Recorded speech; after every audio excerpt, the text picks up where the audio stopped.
The phone rang at 10:15 on a Tuesday night, 2 weeks after I buried my son. I was in my study going through Thomas's architectural portfolio for the 100th time, torturing myself with images of buildings he'd never finish, when Cassie's name lit up my screen. My daughter-in-law never called me.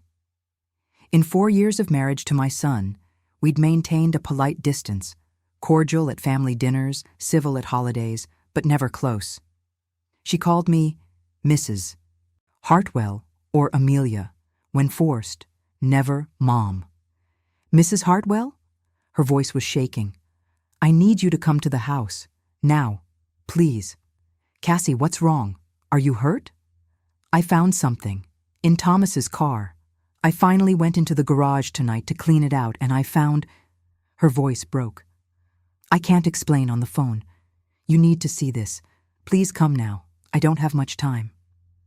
Something in her tone made my hands go cold. I'll be there in 20 minutes. I grabbed my keys and drove through Boston's empty streets toward Brookline, where Thomas and Cassie had bought their colonial 3 years ago. Thomas, my beautiful boy with his father's eyes and my stubborn chin. Gone at 32 in a car accident on Route 2 that made no sense. The police said he'd lost control on a curve he'd driven 1,000 times, hit a utility pole, died instantly. No alcohol, no drugs, no distraction. Just gone. My hands were sweating on the leather steering wheel as I pulled up to their house. Every light was on. Thomas's black Mercedes sat in the open garage, all 4 doors standing open, interior light glowing like a beacon.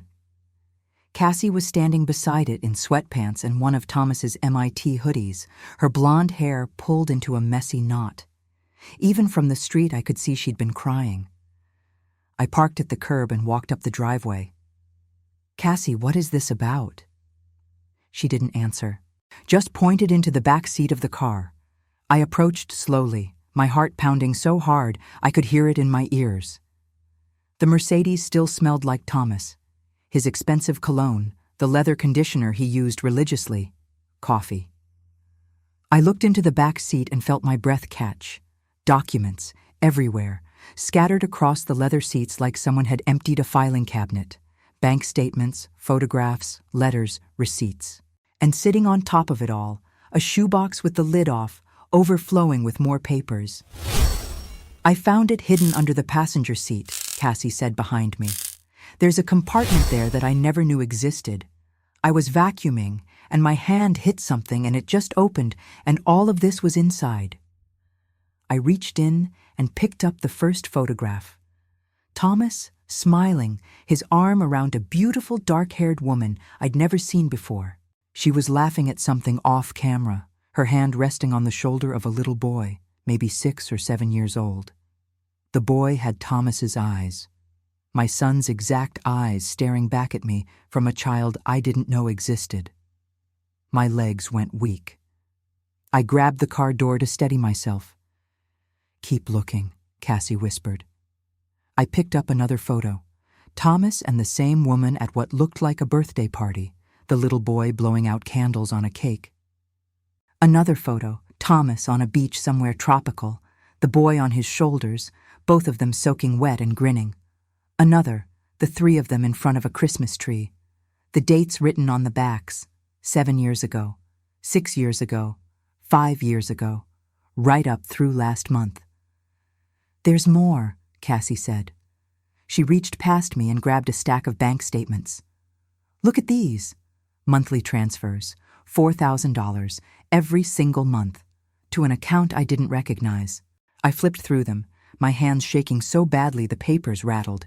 2 years' worth of statements, $96,000 in total transfers that I could see in just this stack. Cassie, there's more. She handed me a lease agreement. An apartment in Cambridge, Thomas's signature at the bottom. Monthly rent, $3,200. Duration, 5 years, a birth certificate, Dylan Thomas Mendez, born 6 years ago.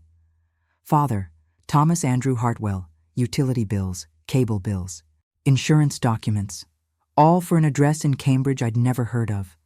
All in Thomas's name. The world started spinning. I tried to focus on Cassie's face, but everything was going gray at the edges. "Mrs. Hartwell, Amelia, sit down, please." But I couldn't sit. I couldn't move. I just stood there staring at this evidence of a life I knew nothing about, a whole secret family, a son, my grandson, I'd never met, years of lies, years of... The concrete came up fast. I heard Cassie scream my name, but it sounded very far away. Then everything went dark. I woke up on Cassie's couch with the acrid smell of smelling salts burning my nose. My daughter-in-law was kneeling beside me, tears streaming down her face, holding the little bottle under my nostrils. "Thank God," she breathed. "You scared me so badly. I thought about calling an ambulance, but I didn't know if you'd want... If this should be..." How long was I out? Maybe 2 minutes. "Do you feel okay? Should I call your doctor?" I sat up slowly. My head throbbed. No doctors. I looked at her, really looked at her. Her eyes were swollen, her face blotchy. She'd been crying long before I arrived. "How long have you known?" "About an hour, maybe less. I found it all, and I didn't know what to do. I started looking through everything, and then I couldn't stop, and it just kept getting worse and worse." She wiped her face with her sleeve. "I called you because I didn't know who else to call.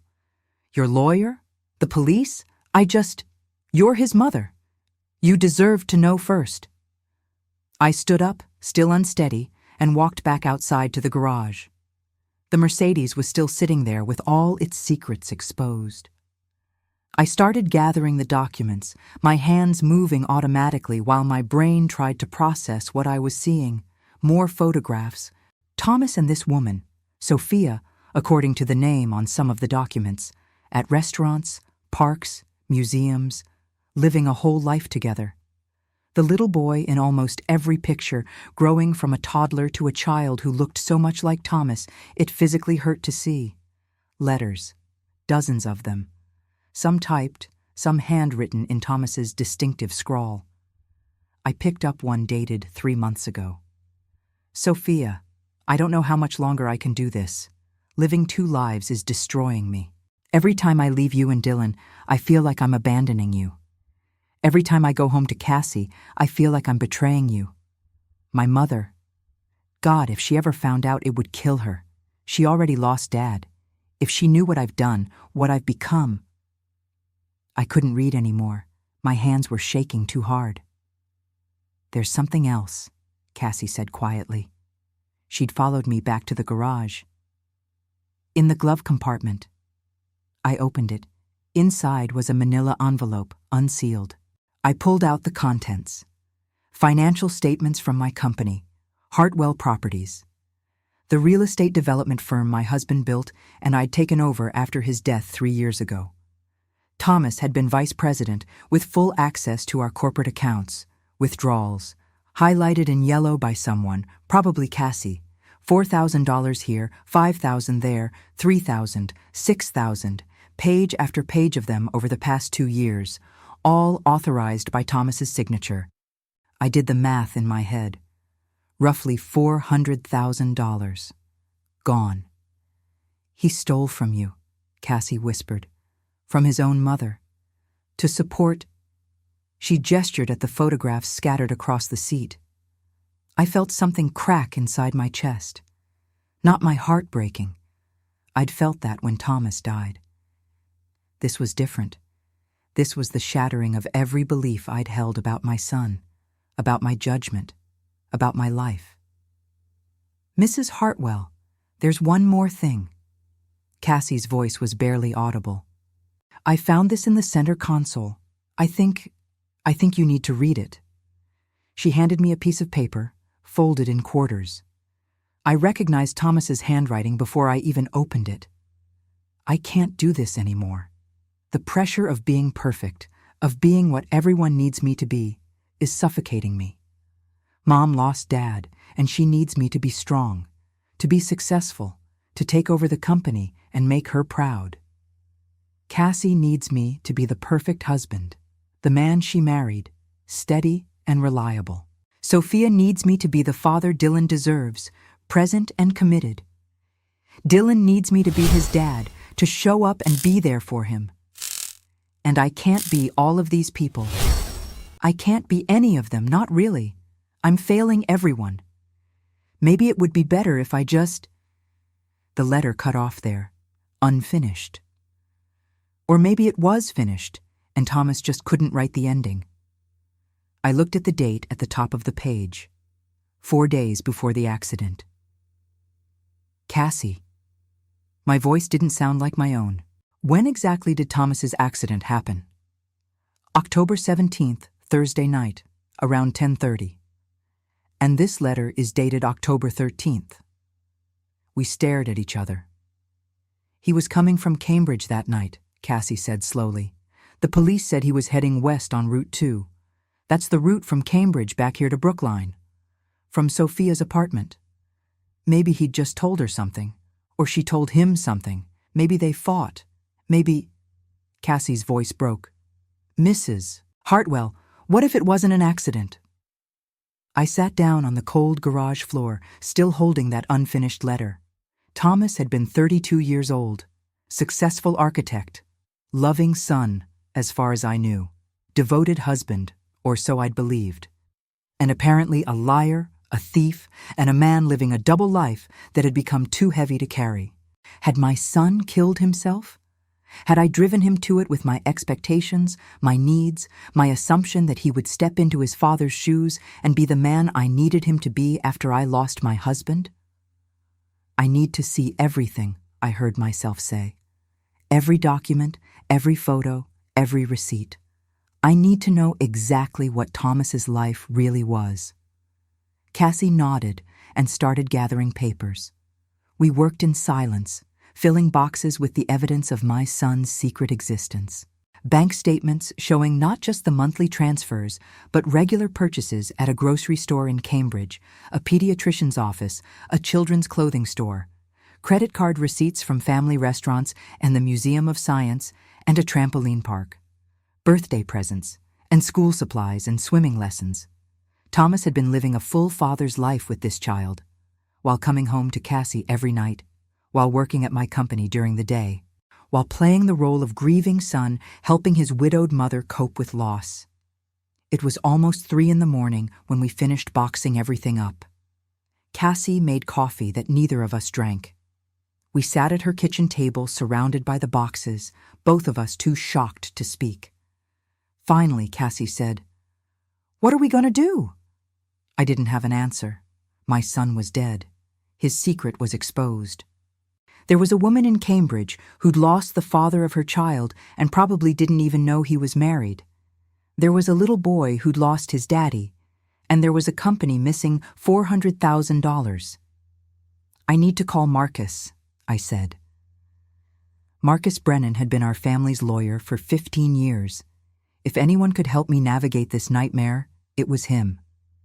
"Should we call the police?" Cassie asked. "And tell them what? That we think Thomas might have committed suicide? That would invalidate his life insurance. It would..." I stopped. "Cassie, did Thomas have life insurance?" She nodded slowly. "He took out a big policy about 6 months ago. $2 million. I remember because I thought it was excessive for someone his age, but he said we needed to be responsible, plan for the future, think about kids." Her voice cracked. Kids. God, he already had a kid. "Who's the beneficiary?" I assumed I was. I never actually looked at the paperwork. He handled all that stuff. A cold certainty settled over me. We need to find that policy. Now. We searched Thomas's home office, and 20 minutes later, Cassie handed me the life insurance documents with trembling hands. Beneficiary, Dylan Thomas Mendes. Not his wife, his 6-year-old son from his secret family. $2 million. To a child. If Thomas died. I looked at that unfinished suicide note again. Maybe it would be better if I just... My son had taken out a $2 million life insurance policy, naming his secret child as beneficiary. Then, 4 days later, He'd died in a single-car accident on a road he knew perfectly well. "Oh my God," Cassie whispered. She'd seen it too. He planned it. He planned all of it. I couldn't breathe. The room was spinning again, but I forced myself to stay conscious, to stay present. My son, my Thomas, had chosen to die. Had chosen to leave everyone behind. Had chosen to set up his secret family financially and then remove himself from the equation entirely. "Mrs. Hartwell, Amelia, I need to tell you something." Cassie's voice was shaking. I didn't want to before because I didn't know how to explain it, why I said I didn't have much time on the phone, but you need to know. She stood up and lifted the oversized hoodie she was wearing. Underneath, her stomach curved outward, unmistakably pregnant. "I'm 20 weeks along, 5 months. I was going to tell Thomas the night he died. I had a whole plan. Dinner at his favorite restaurant, a little gift box with a positive test and ultrasound photos. But he never came home that night. He died before I could tell him he was going to be a father again." She laughed bitterly. Except he already was a father. He'd been a father for 6 years. And I was just the idiot wife who thought she was giving him his first child. I stared at her stomach. My grandchild, growing inside a woman whose husband had betrayed her completely. A sibling for Dylan, the boy I'd never met. The weight of it all crashed over me. My son was dead. He'd lived a double life for years. He'd stolen from me. He'd lied to everyone. He'd left behind 2 children, one he'd known and loved, one he'd never know existed. And I had to decide what to do with all of this truth. Se você ou alguém que você conhece está passando por momento difícil, há suporte gratuito disponível. Encontrar recursos. I didn't sleep that night. How could I? I sat in my study in my Beacon Hill townhouse, watching the sun come up over Boston, surrounded by boxes of my son's lies, trying to understand how I'd missed everything. Thomas Andrew Hartwell, born March 15th, 32 years ago at Massachusetts General Hospital. 7 pounds, 6 ounces, perfect 10 fingers, perfect 10 toes, my miracle baby after 3 miscarriages and 2 years of fertility treatments. Richard and I had nearly given up hope when I finally carried Thomas to term. He was everything we dreamed of, smart, curious, kind. He walked at 10 months, said his first words at a year, read chapter books by age 5. We enrolled him in the best private schools Boston had to offer. Dexter Southfield for elementary, then Milton Academy. He thrived everywhere, made friends easily, excelled in academics, played lacrosse and tennis. Teachers loved him. Other parents wished their sons were like him. Richard used to joke that Thomas got his brains from me and his charm from him. My husband built Hartwell Properties from nothing, starting with a single rundown triple-decker in Dorchester and building it into a $50 million portfolio of luxury residential developments. He wanted Thomas to take over someday, to keep it in the family. Thomas went to MIT for architecture, graduated top of his class, did a year at a prestigious firm in Manhattan, then came home to Boston and joined Hartwell Properties as a junior architect. Richard was so proud, his son following in his footsteps, building beautiful things together. Then Richard died. 3 years ago this past April. Massive heart attack at 59 while playing tennis at the country club. Gone before the ambulance arrived. I was 54 years old and suddenly alone. Except I wasn't alone. I had Thomas, 29 years old, brilliant, devoted. He stepped up immediately, told me he'd take more responsibility at the company, said I could lean on him, that we'd get through it together. And I did lean on him. God, I leaned so hard. I made him vice president 6 months after Richard died, gave him access to everything. The corporate accounts, the investment portfolio, the property management system. Trusted him completely. He never complained, never said it was too much pressure. Just showed up every day at the office with that smile that reminded me so much of his father. Took meetings, oversaw projects, made decisions, became the man I needed him to be. He'd been dating Cassie for about a year when Richard died. I'll admit I wasn't thrilled about the relationship. Cassie was sweet enough, but she came from a working-class family in Quincy. Her father was a postal worker. Her mother worked retail at the Braintree Mall. She'd gone to UMass Boston, not exactly Ivy League. She was pretty, I suppose, with that blonde hair and those green eyes, but pretty isn't everything. I never said any of this to Thomas, of course. I was polite to Cassie, invited her to family dinners, made conversation, but I didn't encourage the relationship either. I kept hoping he'd meet someone more suitable, someone from our world, a doctor's daughter perhaps, or someone from one of the old Boston families. But Thomas proposed anyway, 8 months after his father died. They had a small wedding at the Four Seasons. Elegant, tasteful, nothing too extravagant given that Richard had just passed. I smiled through the whole thing and wrote them a check for $30,000 as a wedding gift. Helped them with the down payment on the Brookline house. I tried to be welcoming to Cassie. I really did. But something always felt off between us. She was so quiet around me, almost timid. Never offered opinions at family dinners. Deferred to Thomas on everything. I found it frustrating. My son had married a woman with no backbone, no fire.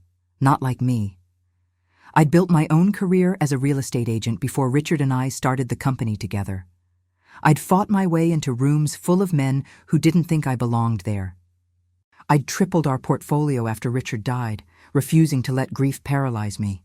Cassie just seemed so passive, so ordinary. I see now how cruel I was, how I made her feel less than, how every polite smile and civil conversation carried an undercurrent of judgment. No wonder she never called me. No wonder she kept her distance. But I'm getting ahead of myself. After the wedding, life settled into a new rhythm. Thomas and Cassie in their Brookline house. Me in my townhouse, throwing myself into work. Sunday dinners every week, just the three of us. Thomas would cook. He'd inherited his father's love of the kitchen, and we'd eat and talk about the business, about upcoming projects, about anything except the giant Richard-shaped hole in our lives. I thought we were doing well. I thought Thomas was healing. He seemed happy with Cassie, happy at work. He bought himself that black Mercedes, took Cassie on nice vacations. They went to Napa last year, St. Lucia the year before. He posted photos on Facebook of them at wineries, on beaches, at fancy restaurants. I never suspected that those were the only vacations he took with his wife, that he was taking entirely different trips with Sophia and Dylan, beach weeks on Cape Cod, camping trips in Vermont, Disney World for God's sake, a whole secret vacation life. How did he manage it? How did he keep it all separate for so long? I pulled out my laptop and started going through Thomas's calendar that synced with our company system. There were gaps, lots of them. Days marked site visit, or client meeting, or out of office. I'd never questioned them. He was a working architect. Of course he had site visits and client meetings. But now I looked at the bank statements and cross-referenced the dates. Those site visits to Providence? The daycare charges in Cambridge on the same dates. Those client dinners, purchases at a family restaurant near Sophia's apartment, that architecture conference in Chicago last March. No hotel charges, no airline tickets, just 5 days of expenses in Cambridge. He'd been lying to me for years, systematically, carefully, looking me in the eye every Sunday at dinner and telling me about his week while omitting the most important parts. The son he was raising, the woman he loved, maybe loved more than his own wife. I thought about all those Sunday dinners, Thomas cooking pasta or grilling steaks, pouring wine, asking about my week. Cassie sitting quietly, occasionally offering to help with dishes. Me holding court at the head of the table, Richard's old spot, talking about properties and deals and market trends. Had Thomas been relieved when those dinners ended? When he could go home and call Sophia, tell Dylan goodnight over FaceTime? Had sitting through my endless talk about business been torture for him? The embezzlement made sense now, too. $4,000 a month to Sophia, rent and expenses for her and Dylan. He'd been supporting 2 households on 1 salary. Even with his vice president position, even with the generous compensation I gave him, it wouldn't have been enough. Not for the lifestyle he was maintaining. The Brookline house, the nice cars, the vacations with Cassie to keep up appearances, plus an entire second family in Cambridge. So he stole from the company. From me. Small amounts at first, I saw from the statements. 1,000 here, 2,000 there. Easy to hide in a company doing millions in transactions annually. Then the amounts grew. 5,000, 8,000, 10,000 in one transaction last February. I'd signed off on all of it without really looking, trusted my vice president's son to handle the finances, was proud of how responsible he'd become after his father died. What a fool I was. Marcus Brennan arrived at my house at 7:30 in the morning. I'd called him at 6, told him it was urgent, family matter, needed him immediately. He showed up in jeans and a Harvard sweatshirt, his usual professional armor left at home. "Amelia, what's happened? You sounded terrified on the phone." I gestured to the boxes stacked in my study. "Cassie found these in Thomas's car last night, hidden compartment under the passenger seat. I need you to look at everything and tell me what our legal position is."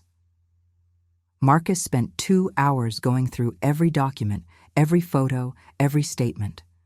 I watched his expression change from confusion to shock to something like grief. He'd known Thomas since he was a teenager, had drawn up Thomas's will, handled the paperwork when Thomas joined the company, been at his wedding. Finally, Marcus looked up at me. "Amelia, I don't know what to say. This is devastating." "Tell me about the embezzlement.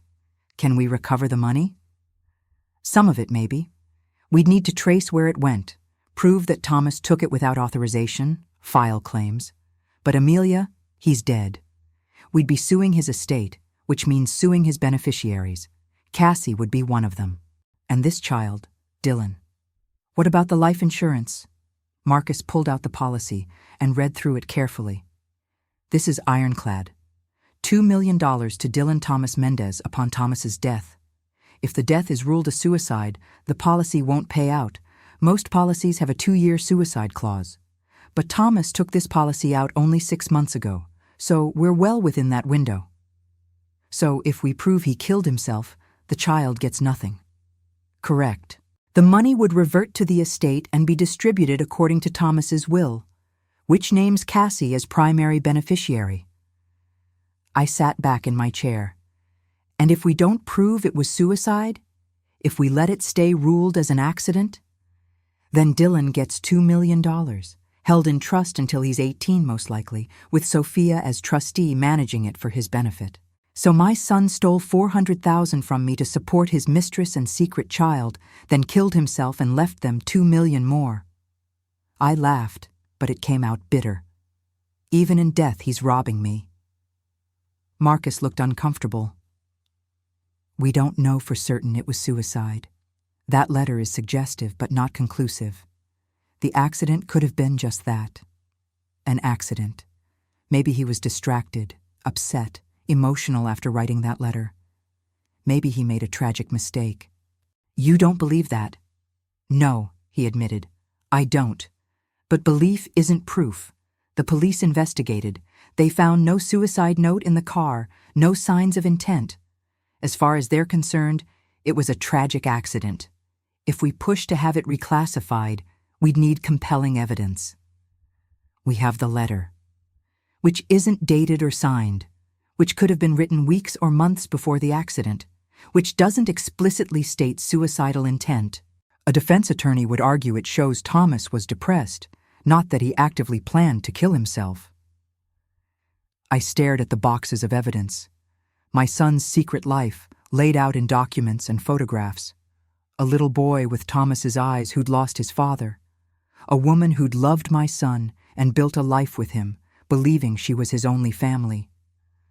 "Marcus, I need you to find this woman, Sophia Mendez. I need to know everything about her, where she works, where she lives, what her life looks like. I need to see my grandson." He nodded slowly. "I'll make some calls. It shouldn't be hard to locate her with the information in these documents. But Amelia, what are you planning to do?" That was the question, wasn't it? What was I going to do with all this truth? Marcus called me back within 3 hours. He'd found Sofia Mendez easily. She wasn't hiding, after all. She had no idea she needed to.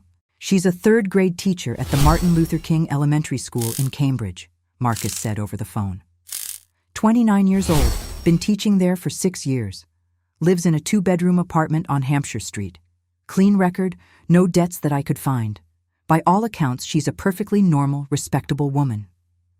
Who had an affair with my married son for 7 years. Amelia, I don't think she knew he was married.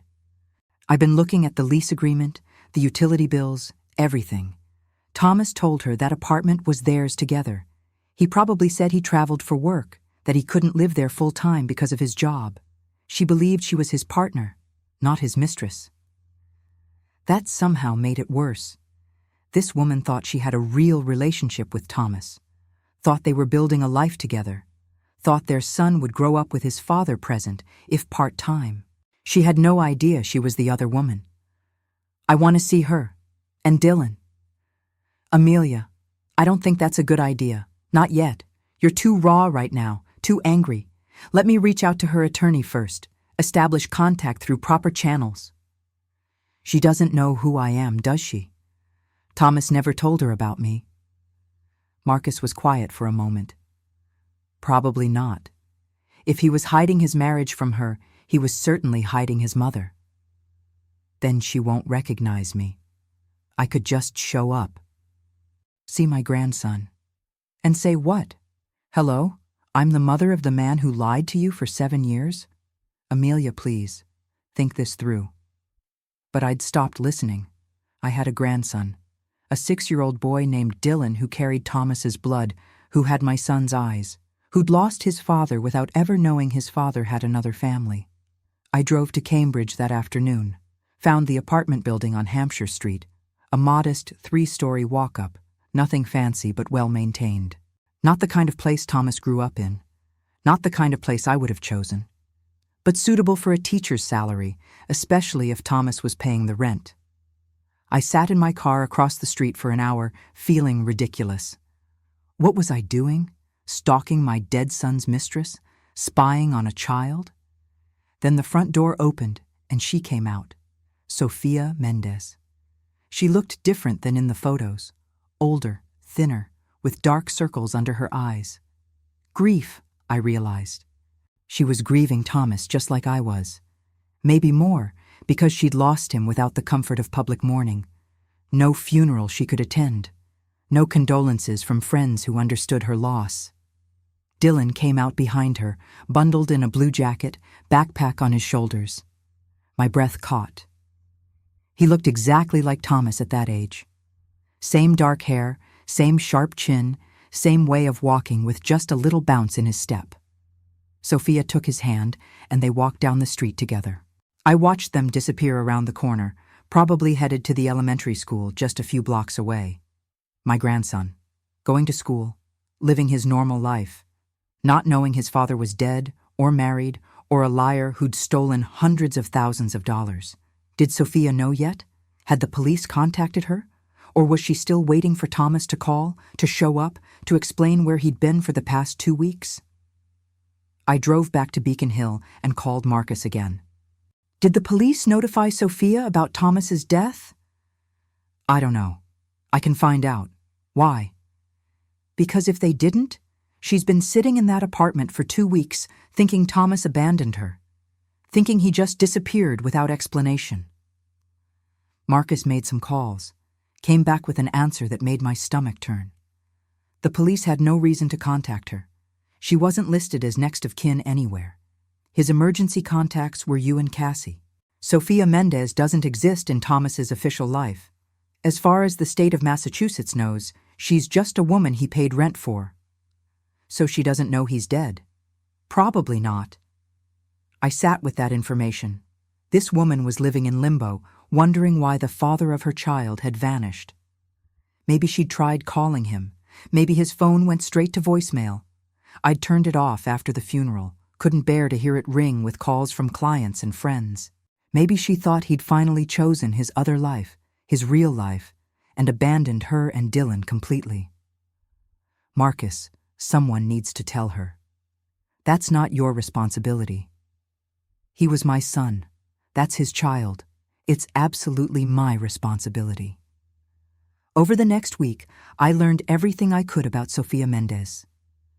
Marcus hired a private investigator who reported back with details that painted a picture of a decent, ordinary life. Sofia came from a working-class Puerto Rican family in Dorchester. Father was a mechanic, mother worked as a nursing assistant. She'd been the first in her family to graduate college, Northeastern University, education degree. Started teaching right after graduation. She'd met Thomas 7 years ago at a coffee shop in Cambridge, according to what the investigator pieced together from her social media. She'd posted about it back then. Met the most amazing man today. Architect with kind eyes and the best smile. Wish me luck. Thomas would have been 25. Fresh out of MIT, working in Manhattan, having an affair with a teacher in Boston while living in New York. God, it had started even earlier than I'd thought. She'd gotten pregnant within a year, had Dylan when she was 23, young and probably terrified. But Thomas had stepped up, or so she'd thought, paid for everything, visited regularly, was present for birthdays and holidays. The investigator found photos on her Instagram from over the years, Dylan's first steps, first day of school, soccer games, Halloween costumes. Thomas in many of them, smiling, playing the devoted father. Just not the devoted father who lived with them. The devoted father who had to leave for work trips. The devoted father who somehow never quite moved in full time, but promised he would, eventually, when the timing was right. She believed him, I said to Marcus when he delivered his full report. She believed every lie. Most people do when they're in love. Thomas was convincing. I thought about all the times I'd believed Thomas, too. Every Sunday dinner where he'd smiled and told me about his week. Every board meeting where he'd presented projects and financials. Every conversation where he'd assured me he was happy, successful, thriving. We'd all believed him because he'd wanted us to. Because he'd perfected the art of being what each person needed him to be. Cassie called me 3 days after that first terrible night. Mrs. Hartwell, I need to know what you're planning to do. About the embezzlement, about Sofia, about all of this.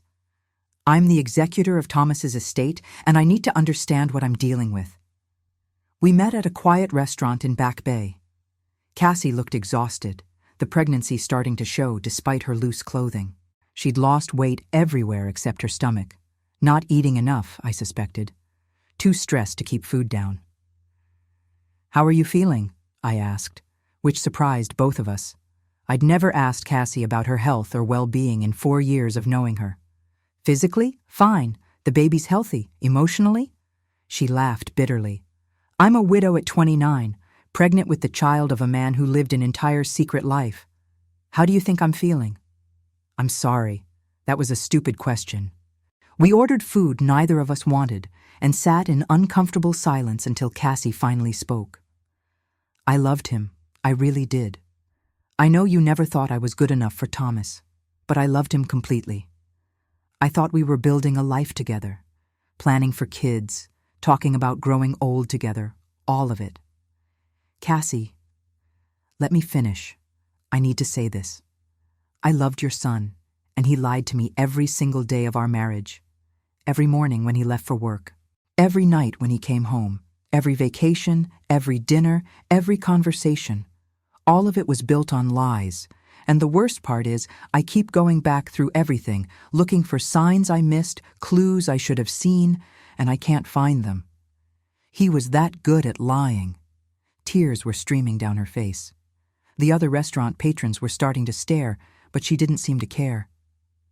He made me feel like I was crazy sometimes, like I was too needy when I asked why he worked such long hours, too clingy when I wanted more time together, too demanding when I suggested we should think about starting a family. And the whole time, he already had a family, already had a son, was already living the life I thought we were planning together. I reached across the table and took her hand. She looked shocked, but didn't pull away. I'm sorry, I said, for how I treated you, for making you feel like you weren't good enough. You deserved better. From Thomas and from me. She wiped her face with her napkin. "What are you going to do about the money he stole?" "I don't know yet. I could try to recover it, but that would mean going after Sophia. She has that money now, in the form of 7 years of paid rent, utilities, expenses. A lawyer would argue she accepted it in good faith, not knowing it was stolen. But it was stolen. From you, from the company. I know. But pursuing it would mean destroying her life. She'd have to pay it back somehow, on a teacher's salary." Cassie pulled her hand away. "So you're just going to let it go? Let Thomas rob you and face no consequences?" "Thomas is dead, Cassie. He's already faced the ultimate consequence. What good does it do to punish Sophia and Dylan for his crimes?" "It's not about punishment. It's about justice. It's about not letting him win." I understood her anger, felt it myself, burning in my chest every time I thought about those bank statements. But I also felt something else: exhaustion, grief, a desperate need for this nightmare to be over. "There's something else we need to discuss," I said. "The life insurance policy, $2 million to Dylan." Cassie's jaw tightened. "I know. I've been thinking about that constantly. Thomas set his secret son up for life and left me pregnant and broke." "You're not broke. You have the house, Thomas's other assets, his retirement accounts. As his legal widow, you inherit everything that doesn't have a specific beneficiary. Everything except the $2 million he made sure would go to the child with the woman he actually loved." The bitterness in her voice was sharp enough to cut. I didn't blame her. Thomas had made his priorities clear even in death. "Cassie, if we prove Thomas committed suicide, that policy won't pay out." She stared at me. "What?" "Life insurance policies have suicide clauses. Thomas's policy was only 6 months old. If his death is ruled a suicide within the first 2 years, the insurance company doesn't have to pay. Dylan gets nothing. And if we don't prove it was suicide, then Dylan gets $2 million, and you get whatever's left after Thomas's debts are paid." Cassie sat back in her chair, processing this. "So I have to choose. Let them have the money, or fight for it, and potentially destroy a 6-year-old's future. We both have to choose. I have that letter Thomas wrote. It's evidence of suicidal ideation. Combined with the circumstances of the accident, it might be enough to convince the insurance company to investigate further." "You'd do that? Go after a child?" "I don't know what I'd do. That's why I'm asking you. You're the executor. You're carrying Thomas's other child. You have more stake in this than anyone." We sat in silence while our food got cold. Finally, Cassie spoke, her voice barely audible. "I want to meet her. Sophia. I want to see who Thomas really loved." "That's not a good idea." "I don't care. I need to see her. I need to understand why he chose her over me." I couldn't argue with that. I wanted the same thing. Wanted to see this woman who'd captured my son's heart so completely that he'd risked everything, stolen from his own mother, lived a double life for 7 years. Marcus was furious when I told him I was taking Cassie to meet Sophia. "This is a terrible idea. You're both grieving, emotional, angry. Nothing good can come from this confrontation." "It's not a confrontation. We're just going to talk to her, tell her the truth about Thomas. She deserves to know. She deserves to hear it from me in a controlled setting with legal representation present, not from you two showing up at her door like vigilantes." But I was done listening to Marcus's caution. I was 57 years old. I'd buried my husband and my son. I'd built a company worth $50 million. I'd survived losses that should have destroyed me. I could handle meeting my dead son's mistress. Cassie and I drove to Cambridge together 3 days later. It was a Saturday morning. The investigator had told us Sophia usually took Dylan to the park on Saturday mornings, so we timed our arrival for after they'd left. We knocked on the door of apartment 2B. No answer. We waited, knocked again. Still nothing. "Maybe we should come back," Cassie said, but I heard footsteps inside. The door opened. Sophia Mendez stood there in jeans and a MIT sweatshirt. Thomas's sweatshirt, I realized with a jolt. Her dark hair was pulled back in a ponytail, no makeup, red eyes like she'd been crying. "Can I help you?" she asked, her voice wary. "Sophia Mendez?" I said. "My name is Amelia Hartwell. This is Cassie Hartwell. We need to talk to you about Thomas." Her face transformed. Relief flooded her features. "Oh, thank God. I've been trying to reach him for 2 weeks. His phone goes straight to voicemail. I thought maybe he changed his number, or something happened with his work, or—" She stopped, looking at our faces. "What's wrong? Is Thomas okay?" Cassie made a small sound in her throat, almost a sob. Sophia's eyes went to her, then back to me, understanding starting to dawn. "Who are you?" she asked slowly.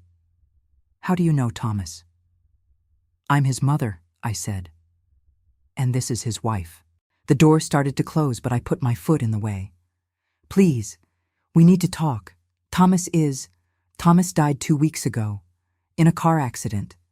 We thought you should know." Sophia's face went white. She grabbed the doorframe to steady herself. That's not possible. He was here. He was just here. We celebrated Dylan's birthday. He promised he'd be back this week. He was just finishing up a project in—" She stopped, looked at Cassie. "His wife?" "We were married 4 years ago," Cassie said quietly. "I'm pregnant with his child."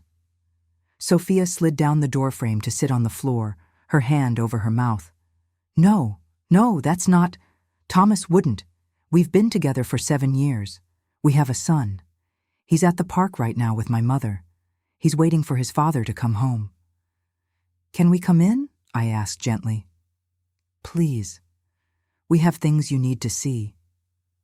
She let us in because shock made her compliant.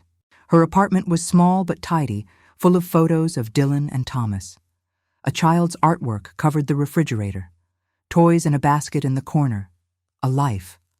A real life that Thomas had been living parallel to his other one. We showed her everything. The marriage certificate, photos of Thomas and Cassie's wedding, the Brookline house deed with both their names, bank statements showing Thomas's salary from Hartwell Properties going into a joint account with Cassie. Sophia looked at each document like it might burn her. "I don't understand. He told me he couldn't marry me because of his work, because he traveled so much, because it was complicated with his mother's company. He said as soon as things settled down, as soon as Dylan was older, we'd make it official. He promised." "He lied," Cassie said flatly, "to both of us, about everything." "But Dylan, Thomas has been there for Dylan since he was born. Every birthday, every holiday, every parent-teacher conference. He pays for everything, the apartment, the car, everything. Why would he do that if—" Her voice broke. "If we weren't real to him?" "You were real to him," I said. "I think maybe you were more real than anything else in his life. I found a letter he wrote.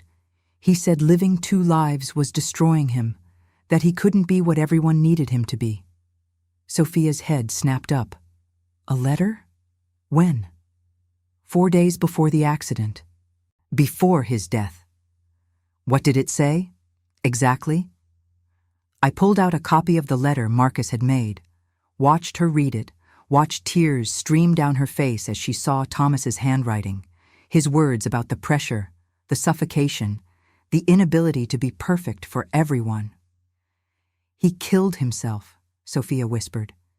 "He killed himself because he couldn't handle it anymore." "We don't know that," Cassie said quickly. "The police ruled it an accident." "But you think it was suicide. That's why you're here. That's why you're showing me all of this." Sophia looked up at us, her eyes fierce despite the tears. "You want me to know that Thomas chose to die rather than choose between us. That we all killed him with our expectations and needs." The accusation hung in the air. Was she right? Had we killed Thomas? Had I, with my grief after Richard died, my need for Thomas to step up, to be strong, to run the company? Had Cassie, with her desire for the perfect marriage, the white picket fence life, the future children? Had Sophia, with her son who needed a father, Her 7 years of patience waiting for Thomas to commit fully? Or had Thomas killed himself, unable to admit he'd made terrible choices and not knowing how to fix them? There's something else you need to. No, I said. Thomas took out a life insurance policy 6 months ago, $2 million. Dylan is the beneficiary. Sophia stared at me like I'd spoken in a foreign language. What? Life insurance. $2 million. If Thomas's death is ruled an accident, Dylan inherits it. All of it. She stood up abruptly, pacing the small living room. No, that's insane. Thomas wouldn't. Why would he do that?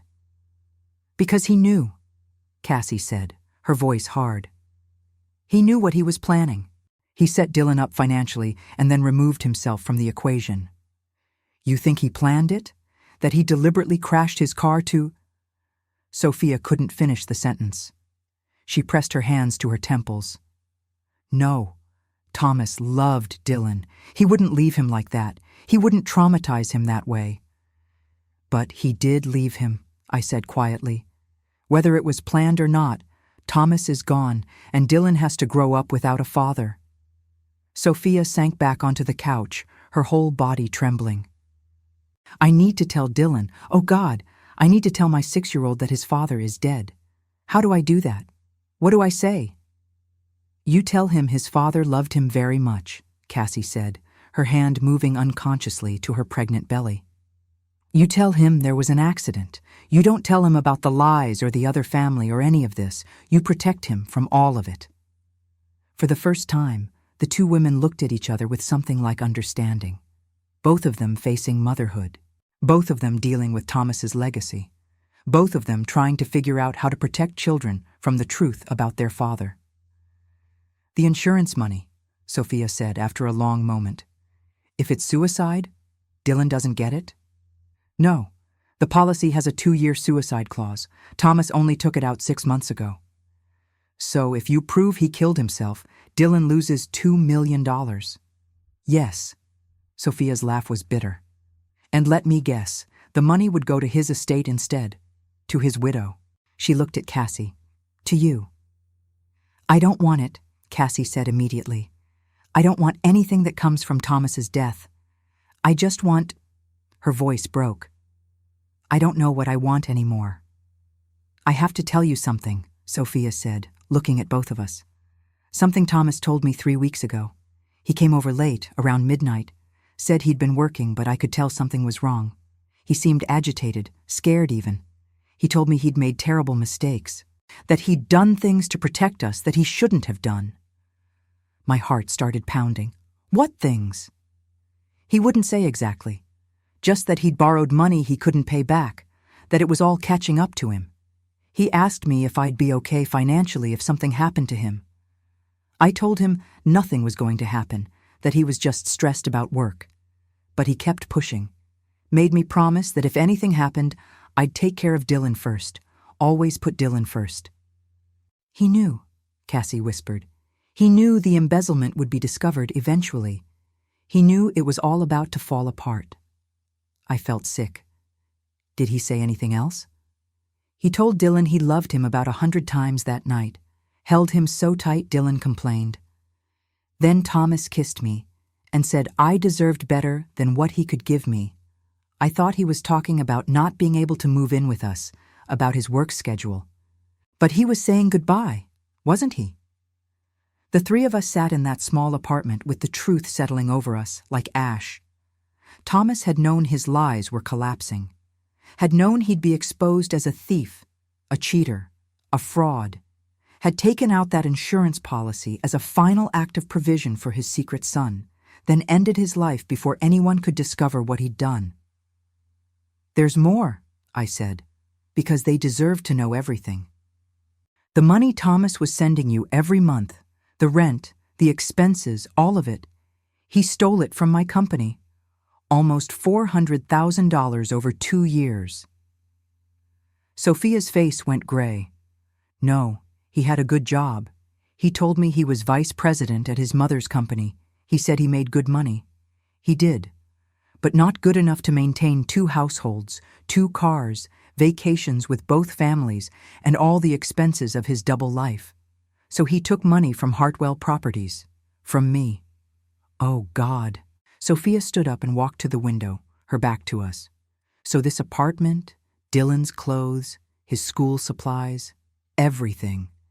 It's all bought with stolen money. We've been living off theft. You didn't know, Cassie said. You're not responsible for what Thomas did. But I benefited from it. Dylan benefited from it. And now you're saying, if I let Dylan keep the insurance money, I'm taking even more from Thomas's victims. From you. She turned around, tears streaming down her face. What am I supposed to do? Tell my son he can't have the money his father left him because his father was a criminal? Reject it on principle and raise him in poverty instead? No one's asking you to do that, I said. Aren't you? You came here to tell me all of this, to make sure I understood where the money came from, to make me feel guilty about taking it. We came here to tell you the truth about Thomas. You deserve to know who he really was. I knew who he was. Sophia's voice rose. He was Dylan's father. He was the man who showed up for soccer games and birthday parties, who read bedtime stories and helped with homework, who made my son feel loved and wanted. That's who Thomas was to us. I don't care about your company drama or your family secrets. I care about Dylan and how I'm going to tell him his father is never coming home. The apartment door opened and an older woman came in holding Dylan's hand. The boy's face lit up when he saw us. Mama, who are these ladies? Is one of them Daddy's mama? He said I'd meet her someday. Sophia rushed to her mother and whispered something urgently. The older woman's eyes widened, then filled with tears. She picked Dylan up, even though he was probably too big to be carried, and took him into the bedroom, closing the door. You need to leave, Sophia said, her voice shaking. Now. Before Dylan asks questions I don't know how to answer. Sophia, please, I started. No. You've said what you came to say. You've unburdened yourselves of the truth, and now you can leave. I have to figure out how to tell my 6-year-old that his father is dead, that his father lied about everything, that his father might have killed himself. I have to do that alone, because Thomas made sure I'd always be alone, that I'd never have a partner or family to help me through any of this. Cassie pulled a card from her purse and laid it on the coffee table. That's my number. And Mrs. Hartwell's, if you need anything. If Dylan needs anything, just call. Sophia didn't respond, just stood there with her arms wrapped around herself, staring at the bedroom door where her mother was probably trying to distract Dylan with toys or games or anything to keep him from hearing his mother crying. We left, walked down the stairs and out into the bright Saturday sunshine that felt wrong, obscene.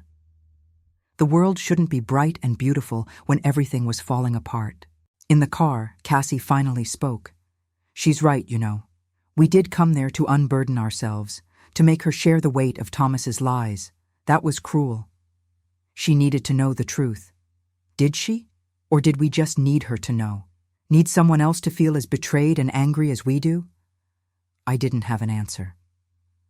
We drove back to Beacon Hill in silence, both of us drowning in the wreckage of Thomas's choices. That night, Marcus called. The insurance company got an anonymous tip. Someone told them Thomas's death might have been suicide. They're opening an investigation. They want to see any evidence of suicidal ideation, financial stress, anything that might indicate intent. Who would have tipped them off? I don't know. Could have been anyone who knew about the letter. Could have been someone at the police department who saw the accident report and had suspicions. Could have been... He paused. Could have been Cassie. Why would Cassie do that? Because she's angry. Because she wants Thomas to face consequences even in death. Because she thinks Dylan shouldn't get to benefit from stolen money while she's left pregnant and alone. I thought about Cassie's face in the car, her bitterness about the insurance policy. Had she made that call? Had she decided to punish Sophia and Dylan for Thomas's sins?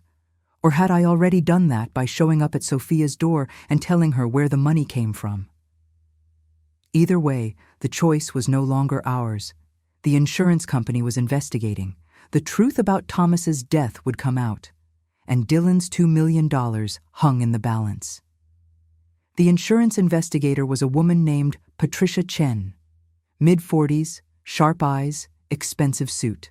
She sat across from me in Marcus's office 3 days after the investigation opened and asked questions I didn't want to answer. "Mrs. Hartwell, I understand your son was under significant financial stress at the time of his death.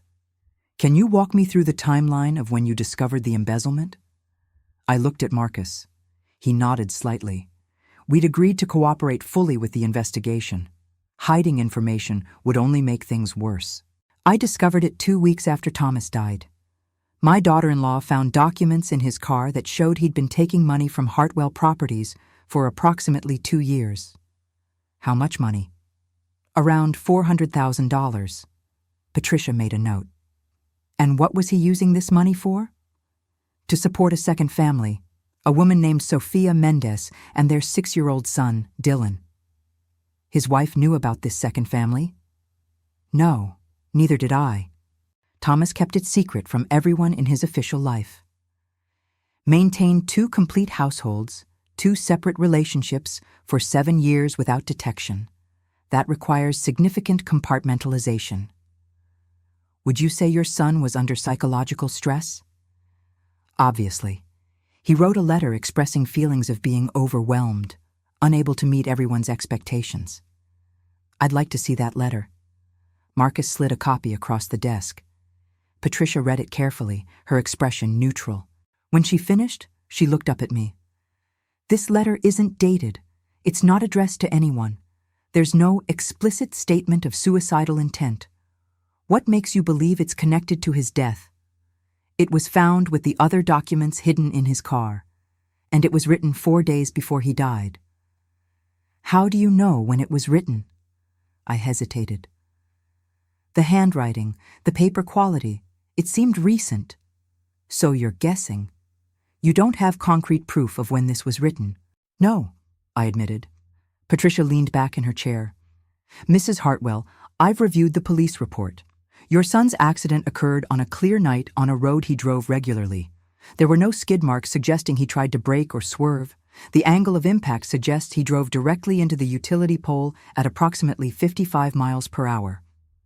My stomach turned. What are you saying? I'm saying the physical evidence is consistent with suicide, but it's also consistent with a distracted driver, someone looking at their phone, someone who fell asleep at the wheel. Without a suicide note or explicit intent, I can't definitively rule it self-inflicted. So the policy pays out. I didn't say that. I'm saying the evidence is ambiguous, which means this investigation will take time, probably months, during which the $2 million remains frozen. After Patricia left, I sat in Marcus's office staring at the wall. Months. Sophia and Dylan have to wait months in limbo, not knowing if they'll have that money or not. That's how these investigations work. The insurance company isn't going to hand over $2 million without being certain. Meanwhile, Sophia has to tell Dylan his father is dead, explain why there's no money coming in anymore, figure out how to survive on a teacher's salary. Amelia, that's not your problem to solve.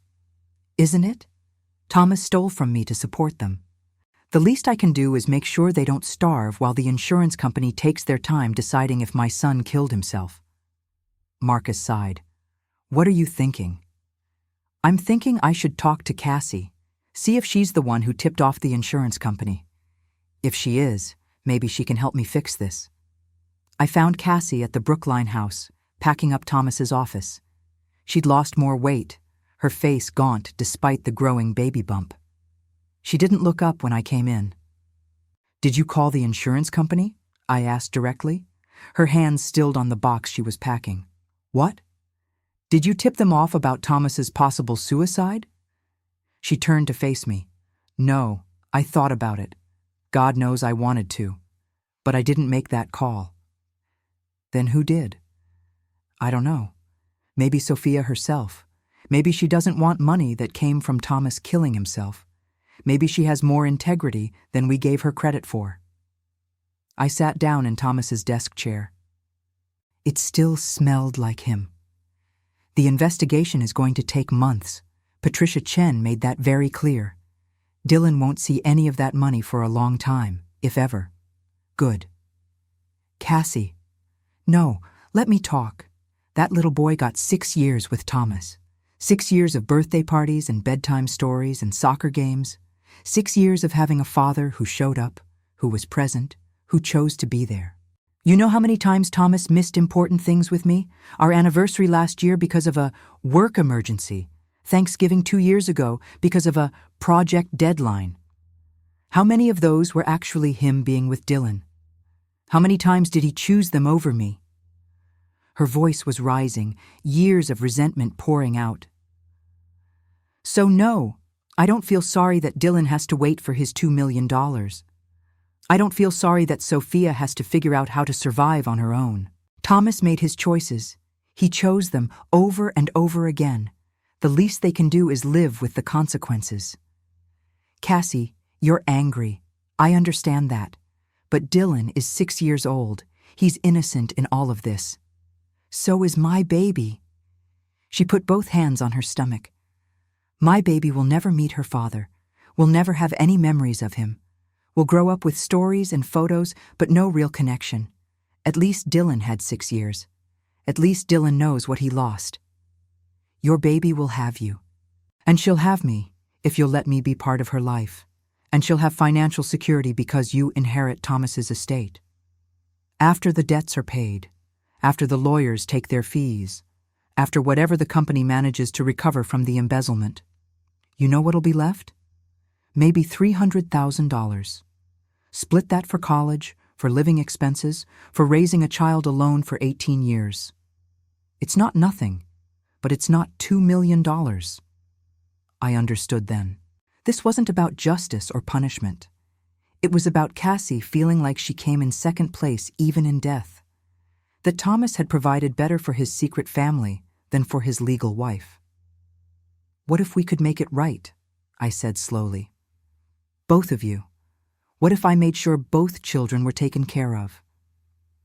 What are you talking about?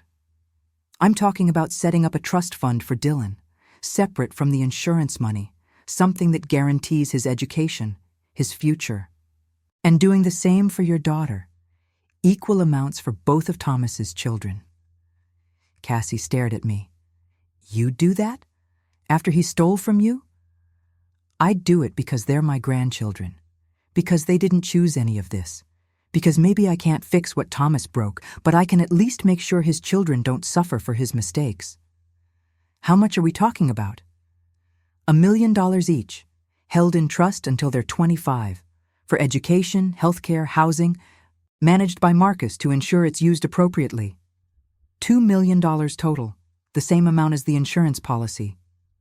Yes. Cassie sat down heavily in the other chair. Why? Why would you do this? Because I'm 57 years old and I have more money than I'll ever need. Because I failed Thomas somehow, put too much pressure on him, expected too much. I can't fix that. But I can make sure his children have opportunities he never gave them. And Sophia, what does she get in all this? Nothing. The trust is for Dylan, not for her. She'll have to manage on her own, but at least she'll know her son's future is secure. Cassie was quiet for a long time. Finally, she said, There's something I need to tell you. Something I found in Thomas's computer. She pulled out a laptop and opened a folder. I've been going through his files, trying to understand everything. I found drafts of emails he never sent, letters he never finished. And this. She turned the screen toward me. It was a video file dated 2 days before Thomas died. I clicked play. Thomas's face filled the screen. He looked terrible, unshaven, red-eyed, exhausted. He was sitting in his car, probably in some parking lot somewhere. I don't know who's going to see this, he said, his voice rough. Maybe no one. Maybe I'll delete it like I've deleted everything else. But I need to say this out loud, even if it's just to myself. He rubbed his face. I've destroyed everything. My marriage, my relationship with my mother, Sophia's trust, Dylan's future. I stole from my own family. I lied to everyone who loved me. And I did it all because I was too cowardly to face the truth, that I couldn't be the person everyone needed me to be. Tears were running down his face. Mom, if you're watching this, I'm sorry. I'm sorry I wasn't the son you deserved after Dad died. I'm sorry I stole from you. I'm sorry I let you believe I was someone I wasn't. You always said I was so much like Dad, but I'm not. Dad was brave and honest and strong. I'm none of those things. Cassie, I'm sorry I married you knowing I could never give you what you deserved. You wanted all of me, and I could only give you pieces. You deserved honesty, and I gave you lies. You deserved a partner, and I gave you a ghost. Sophia, I'm sorry I made you wait 7 years for something that was never going to happen. I'm sorry I made Dylan grow up with a part-time father. I'm sorry I wasn't strong enough to choose you, or brave enough to let you go. He looked directly at the camera. I don't know how to fix any of this. Every solution just creates more problems. If I come clean about the embezzlement, I go to jail and everyone loses. If I divorce Cassie to be with Sophia, Mom loses her son and Cassie loses everything. If I leave Sophia, Dylan loses his father. I can't win. No matter what I choose, someone I love gets hurt. So maybe the answer is that I don't choose. Maybe the answer is that I remove myself from the equation entirely. Let you all move on without me. Let Dylan grow up with his insurance money and no memories of a father who disappointed him. Let Cassie find someone who can actually be present for her. Let Mom focus on her company without a criminal son dragging her down. He wiped his eyes. I'm so tired of pretending, of lying, of juggling all these lives. I just want it to stop. I just want peace. The video ended. I sat frozen, unable to process what I'd just seen. That was my son, 2 days before he died, explicitly discussing removing himself from the equation. That's suicide, Cassie whispered. That's proof of intent. If we give that to the insurance company, the investigation is over. Dylan loses the $2 million. Where did you find this? Hidden folder on his laptop, password protected. I only found it because I know his passwords. He used the same ones for everything. Dylan's birthday, Sophia's birthday, our anniversary, he cycled through them. Have you shown this to anyone else? No, just you. I found it yesterday, and I've been sitting with it, trying to decide what to do. If we turn this over to Patricia Chen, the case is closed. Suicide, no payout. I know. But if we don't, we're withholding evidence. We're lying by omission. Also know that. We sat in Thomas's office, surrounded by his things, watching that video loop on the screen. My son's face, broken and desperate, talking about peace like it was something he could only find in death. I don't want to destroy that video, Cassie said finally. I don't want to hide evidence or obstruct an investigation, but I also don't want to be the person who takes $2 million away from a 6-year-old child. I don't know what the right thing to do is anymore.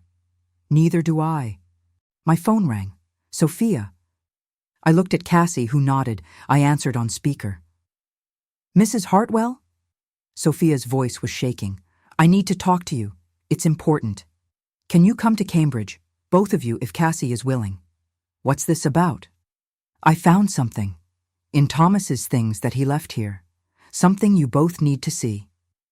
We drove to Cambridge in silence. Found Sophia waiting outside her apartment, Dylan visible through the window playing with his grandmother. She looked like she hadn't slept since we last saw her. I've been going through everything Thomas left here, she said without preamble. Clothes, books, papers, trying to figure out what to keep for Dylan, what to throw away. And I found this. She handed me an envelope addressed to my family. Inside were 3 letters, one for Sophia, one for Dylan, one for Mom and Cassie. These are suicide notes, Sophia said flatly. Thomas wrote them, dated them, sealed them in this envelope. He was planning to kill himself and make sure we all knew why. I opened the letter addressed to me and Cassie with shaking hands. Thomas's handwriting, clear and steady this time, not frantic like the unfinished letter we'd found before. Mom and Cassie, if you're reading this, I'm gone. I know that's the cowardly way to say it, but I've been a coward all along, so why stop now? I want you both to know that none of this was your fault. You didn't make me steal or lie or live two lives. I made those choices, me, because I was too weak to face the consequences of my actions, too afraid to disappoint anyone, too desperate to be everything to everyone that I ended up being nothing to anyone. Mom, you lost Dad, and I tried to be him for you. I couldn't. No one could. But instead of telling you that, I just pretended harder, smiled wider, worked longer hours, stole money to keep all the plates spinning. I'm sorry. You deserved a son who was brave enough to be honest. Cassie, you married someone you thought was real, but I was never real with you. The man you fell in love with was a character I was playing. The real me is the person who lied to you every day, who married you while already having a family with someone else, who stole from his own mother to keep you from finding out the truth. I'm sorry. You deserved so much better. I've set up insurance for Dylan. He'll be taken care of financially. And Cassie, you'll get everything else. The house, my accounts, whatever's left after the lawyers. It won't make up for what I've done, but it's something. I'm sorry I wasn't strong enough to face what I'd become. I'm sorry I'm leaving you all to deal with the mess I made, but I can't carry it anymore. I just can't. Thomas. My hands were shaking so hard, Cassie had to take the letter from me. He wrote one for Dylan, too, Sophia said, her voice breaking, telling him he loved him, that Daddy had to go away, but it wasn't Dylan's fault, that he should be brave and strong and everything Daddy couldn't be. Why didn't he leave these in his car? Cassie asked. Why were they here? Because he changed his mind, Sophia said, or couldn't go through with it. I don't know, but these were dated a week before he died. He wrote them, sealed them, and then didn't use them. Maybe he was going to try again. Maybe the crash really was an accident after all. But either way, these exist. And they prove he was planning suicide. The three of us stood there holding Thomas's final words, his confessions, his apologies that would never be enough. What do we do with these? I whispered. We give them to the insurance investigator, Sophia said firmly. We tell the truth. Thomas was suicidal. He was planning to kill himself. Whether he went through with it or not, the intent was there. Dylan doesn't get the insurance money. Sophia, no, I started. Yes, I don't want money that came from my son's father killing himself. I don't want a profit from suicide.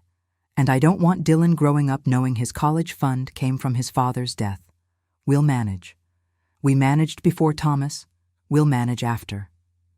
But you don't have to manage alone, Cassie said quietly. Mrs. Hartwell is setting up trust funds, $1 million each for Dylan and my daughter. Equal amounts, equal futures. Sophia stared at us. Why would you do that? Because they're family, I said. Because Thomas failed at a lot of things, but he was right about one thing. Dylan deserves to be taken care of. So does Cassie's baby. And I have the means to make sure they both are. Sophia started crying. Real, gut-wrenching sobs that shook her whole body. I don't deserve your kindness. I slept with a married man. I kept his child from his family. I accepted stolen money. You didn't know, Cassie interrupted. None of us knew who Thomas really was. We all loved different versions of him, and none of those versions were complete. You don't have to carry his sins. We stood together in the Cambridge sunshine, 3 women bound together by one man's lies, holding his suicide notes, deciding his children's futures.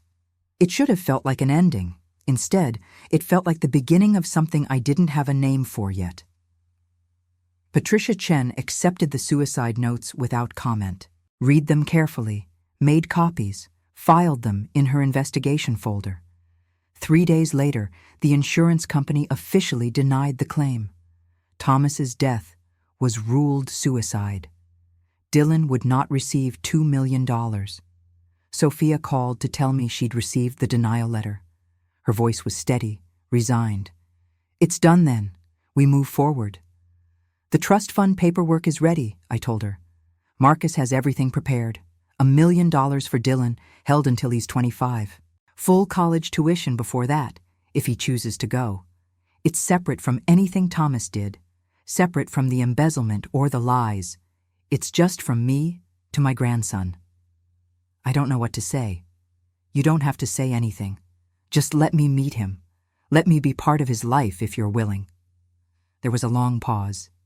"He asks about you, ever since that day you came here. He remembers Thomas mentioning his grandmother. He wants to meet you." "What did you tell him? About Thomas?" "The truth, mostly.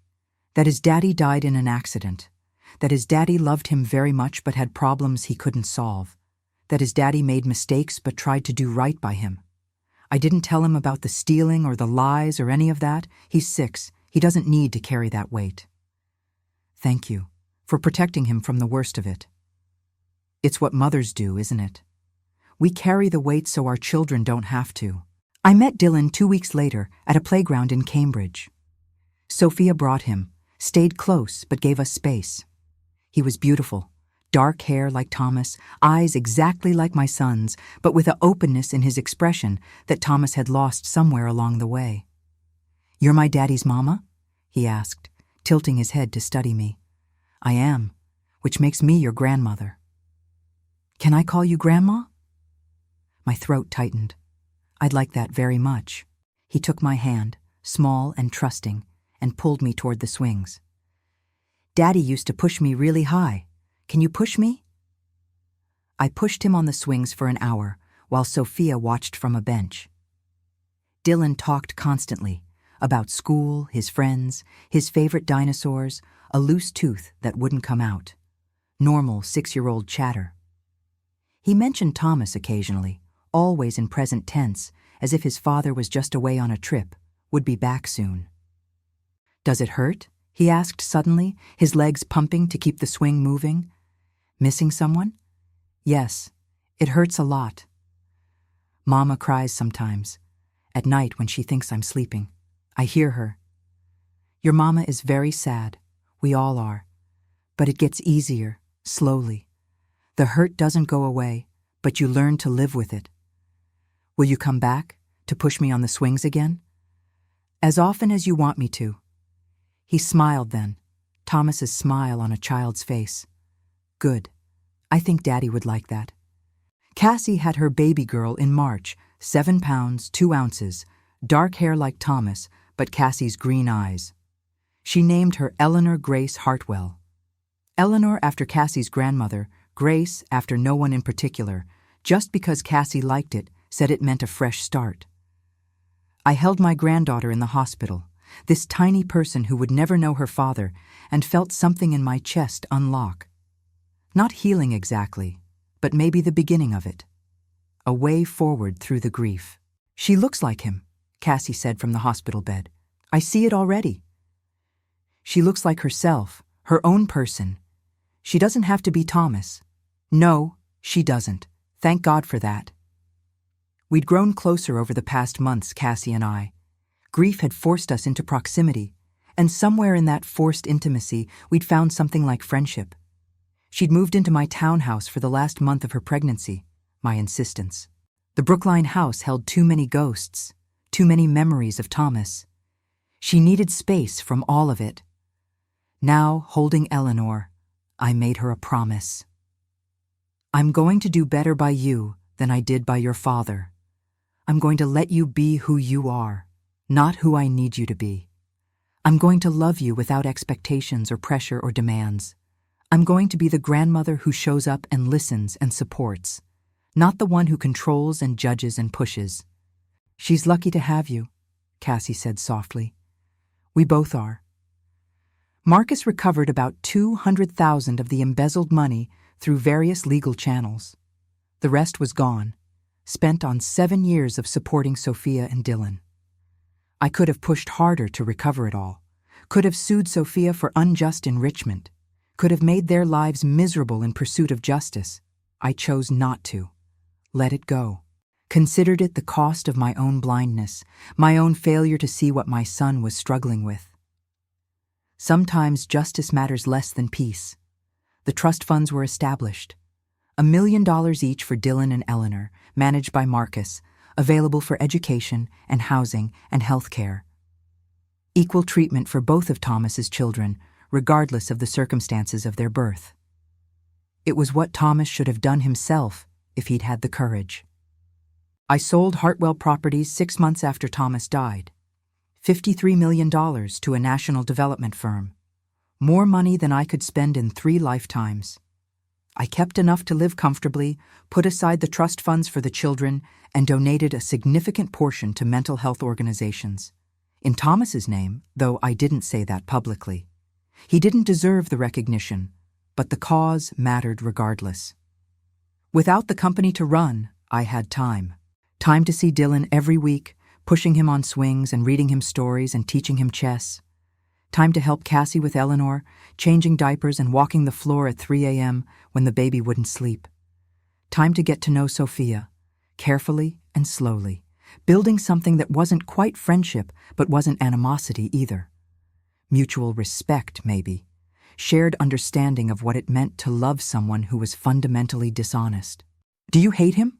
Sophia asked me once, when Dylan was playing at the park and we were sitting on a bench together. "Thomas, I mean, for everything he did." "No, I'm too tired to hate him. I'm sad for him, mostly. Sad that he felt so trapped he couldn't see any way out except death. Sad that he never learned to be honest, even when honesty would have hurt less than the lies. Sad that these 2 beautiful children will grow up without him." "I loved him," Sophia said quietly. "Even knowing everything now, I still loved him. Is that crazy? No, it's human. We don't stop loving people just because they hurt us. We just learn to love them with clearer eyes." Dylan ran over then, wanting us to watch him climb the big slide. We watched together, 2 women who'd loved the same complicated man, raising his son in the aftermath of his choices.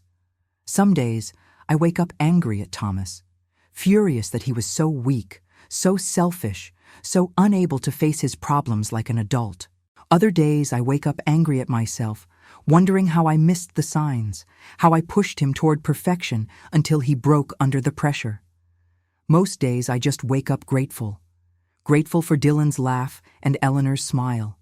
Grateful for Cassie's friendship and Sophia's willingness to let me into her son's life. Grateful to still be here, still breathing, still able to build something good from the wreckage Thomas left behind. I'm 58 now. My hair is completely white, which I've stopped trying to hide. I wear it proudly, a badge of survival. I've lost a husband and a son. I've discovered terrible truths and made impossible choices. I've learned that people are more complicated than I ever gave them credit for, that love isn't simple, that families can be built from the strangest circumstances. Last Sunday, I had dinner at my townhouse with Cassie and Eleanor, Sophia, and Dylan. We didn't talk about Thomas much, though his absence hung over the table like a guest we'd all learned to accommodate. Dylan told knock-knock jokes. Eleanor spit up on my silk blouse. Cassie and Sophia discussed parenting techniques and teacher recommendations for Dylan's upcoming 2nd grade year. It was imperfect and awkward and sometimes painfully uncomfortable. It was also real. More real than any of those Sunday dinners I used to have with Thomas and Cassie, when everything was polite surfaces and hidden truths. After dinner, Dylan came to sit beside me on the couch. "Grandma, do you think Daddy can see us from heaven or wherever?" "I don't know, sweetheart. I hope so." "If he can, I hope he's happy that we're all together, that we're friends now." I pulled him close, this child who'd lost his father but somehow maintained faith in happy endings. "I think that would make him very happy." Maybe it would. Maybe wherever Thomas is, if he's anywhere at all, he can see what we've built from the ruins of his lies. 2 children who'll grow up knowing each other as siblings. 3 women who've chosen connection over bitterness.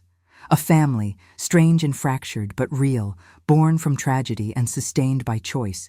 It's not the ending I would have written, but it's the one we have. And some days, most days now, that's enough. My name is Amelia Hartwell. I'm 58 years old. I'm a widow, a mother who lost her only son, a grandmother to 2 beautiful children. I'm a woman who's learned that the truth, however painful, is always better than the most comfortable lie. I'm someone who's still learning to forgive. Thomas, myself, all of us who failed each other in different ways. And I'm still here, still standing, still choosing to build rather than destroy, to love rather than hate, to move forward even when every step feels impossible. That's my story. It's not over yet. But this chapter at least is closed.